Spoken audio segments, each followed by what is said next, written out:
Bonjour à toutes et à tous et bienvenue dans ma seconde base autonome durable. Je suis Stéphane Vivaliste et aujourd'hui nous allons parler de l'effondrement, mais pour une fois nous allons parler du positif auquel personne ne pense.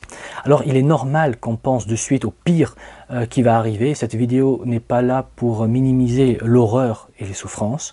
L'effondrement sera une calamité d'une intensité, on va dire, inimaginable, avec son lot de morts, de souffrances et de maladies et d'horreurs. Avec l'effondrement, on va voir ce qu'il y a de pire dans les horreurs et pire dans ce qu'il y a chez l'humain. Donc toute cette noirceur va clairement devenir une réalité et il ne faut jamais minimiser ou sous-estimer l'horreur qui va s'abattre sur nous. Ce que je dis et dont on va traiter cette vidéo est que cet immense négatif est balancé, équilibré par également un immense positif. Et ce positif est que de tout chaos naissent les héros et héroïnes qui vont marquer leur époque et faire rêver des générations entières pour les siècles à venir. Donc, on peut dire que l'effondrement peut être un appel aux héros de se lever, de se préparer pour être à la hauteur et entrer, on va dire, dans la légende. Alors clairement, il ne s'agit pas de rêver ou de se voir sur un cheval blanc, sauvant le monde. Non, restons réalistes avec les pieds le plus possible sur terre. Je vous rappelle que l'effondrement va être d'une noirceur profonde, va être extrêmement dur, mais là où le mal, entre guillemets, est extrêmement intense, la lumière, entre guillemets, et le bien sont également extrêmement intenses. Car, entre guillemets, le bien et le mal, excusez-moi, j'utilise ces termes faute de mieux, pour parler donc en termes manichéens, donc le bien et le mal s'équilibrent toujours à un moment.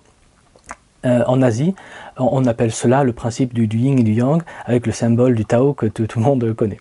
Bref, quand l'horreur inhumaine, profonde, va s'abattre sur nous, nous verrons l'horreur, sans nom, mais nous verrons aussi son opposé, qui est l'héroïsme profond et qui va s'élever et apparaître en même temps. Et c'est pourquoi je crois que cette période extrêmement violente et sombre va mettre au monde de nouveaux héros et héroïnes qui vont mettre fin à ce chaos.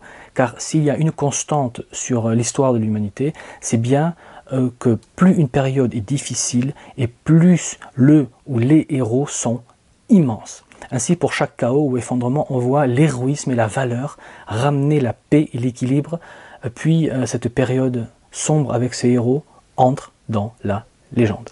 Ainsi sont entrés dans la légende des Jeanne d'Arc, des Du Guesclin, pardon, des Clovis, des Jules César, des Alexandre le Grand, des rois Arthur, des Tokugawa, des Liu Bei, des Napoléon, des Catherine la Grande, etc., etc. Bref, de très grands hommes et femmes qui ont mis fin au chaos et souvent instauré un âge d'or, ou du moins de fort rayonnement, en entrant par la même occasion dans l'histoire des grands de l'humanité.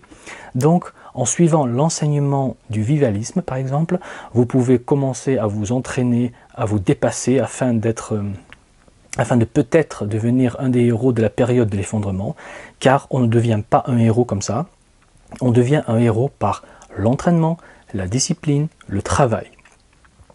Pensez-vous, on va dire que qu'Achille, le héros grec, est devenu un héros en se reposant sur son canapé.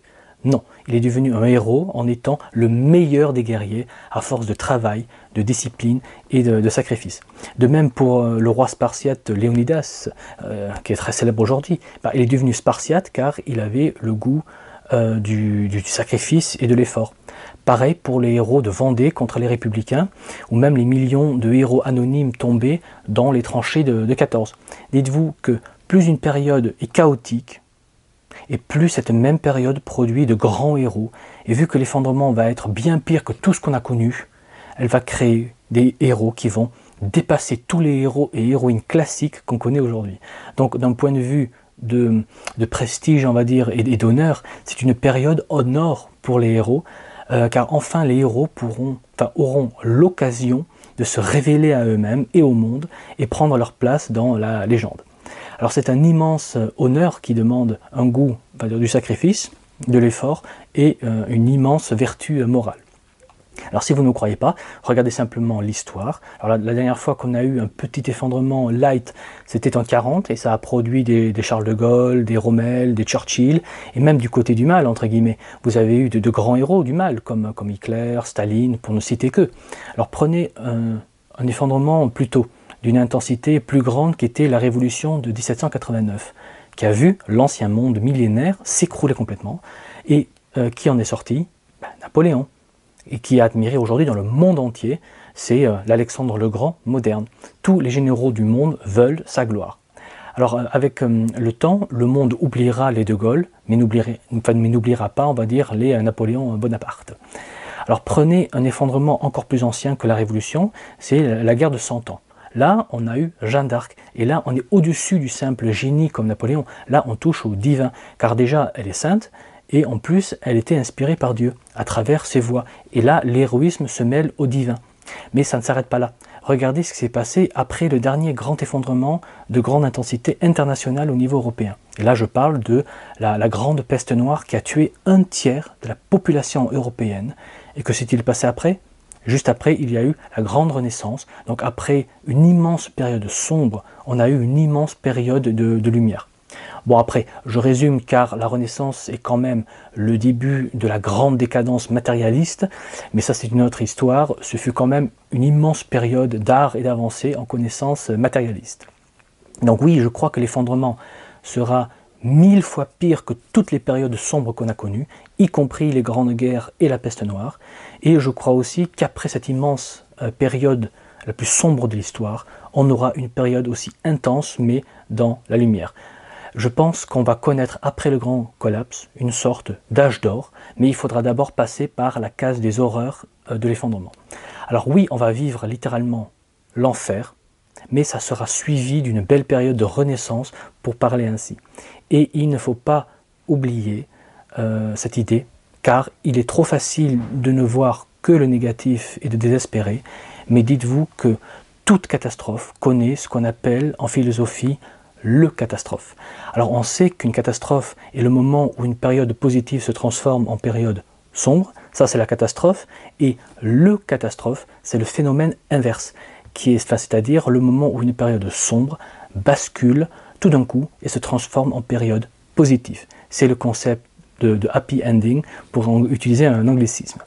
Donc de la noirceur la plus sombre de l'humanité va sortir ce qu'il y a de plus noble et de plus beau en l'homme. C'est pourquoi je crois en l'âge des plus grands héros de notre siècle, voire de tous les temps, car jamais dans l'histoire de l'humanité on a connu l'horreur comme l'effondrement, et je crois qu'il faut littéralement remonter au déluge, donc on parle là de moins 12 000 avant Jésus-Christ, pour retrouver un désastre d'une intensité comparable. Alors bien entendu, le déluge a été violent et court, ça a été un grand reset de l'humanité en quelque sorte. Notre effondrement à nous ne sera pas un grand reset et ne sera pas court. Notre effondrement va être très violent et long. C'est pourquoi l'intensité des horreurs sera immense, car ça va durer, et de cet immense chaos, on verra de très grands héros surgir pour mettre fin à la souffrance et à ce chaos, et transformer cet âge profondément sombre en un âge profondément lumineux. Donc rappelez-vous, les temps difficiles créent des hommes forts. Les hommes forts créent des temps prospères et paisibles. Les temps prospères et paisibles créent des hommes faibles, et les hommes faibles créent des temps difficiles, et la boucle recommence. On est aujourd'hui dans la période prospère et paisible qui crée des hommes faibles qui vont causer l'effondrement, et l'effondrement va créer des hommes forts qui vont créer à leur tour des temps de prospérité et de paix. C'est pourquoi je crois en une renaissance après le collapse. Donc l'effondrement n'est pas la fin de tout, et oui, je le dis et je l'assume, ne désespérez pas, car les horreurs ne vont pas durer, et oui, il y a un vrai espoir concret que des cendres de ce monde actuel naissent un monde 1000 fois meilleur, créé par des hommes et des femmes forts et fortes, et ce nouveau monde sera plus noble et plus beau, donc offrez-vous le luxe de l'espoir, car tout ne va pas être noir. Si vous ne voulez pas devenir fou ou désespéré, si vous voulez, on va dire, tenir sur la durée, il faut savoir reconnaître, entre guillemets, la lumière dans l'obscurité. Et l'arrivée de l'âge des héros est un rayon de lumière qu'il ne faut jamais perdre de vue, car nos souffrances ne seront pas éternelles. Il y aura une fin au malheur et aux larmes. Il y aura un temps pour pleurer, il y aura aussi un temps pour rire et reconstruire. Donc ne vous perdez pas, on va dire, dans le négatif, ne vous focalisez pas que sur le sombre et l'horreur, donnez-vous de l'espoir. Dites-vous qu'être capable de se donner de l'espoir en des temps difficiles est une des caractéristiques des forts.